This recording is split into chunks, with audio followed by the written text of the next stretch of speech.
Abordons enfin le droit à la non-discrimination. Le droit à la non-discrimination, le troisième principe clé, est réaffirmé par la loi du 11 février 2005. Le principe de la non-discrimination à l'embauche se traduit par l'obligation pour l'employeur de prendre des mesures appropriées.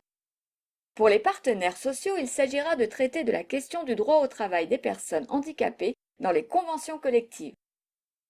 L'employeur a pour obligation de négocier chaque année avec les partenaires sociaux sur les mesures relatives à l'emploi des personnes handicapées et au maintien dans l'emploi.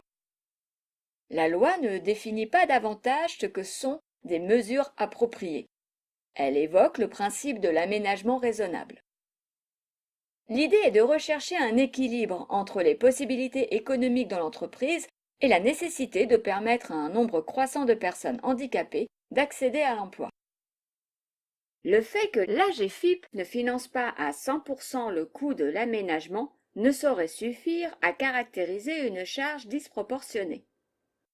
Dès lors que le médecin du travail a préconisé des aménagements de poste, l'employeur est tenu de les mettre en œuvre, cette obligation valant pour tout salarié. Il ne peut se dispenser de cette obligation que s'il justifie être dans l'impossibilité de le faire. On dénombre actuellement 25 critères de discrimination.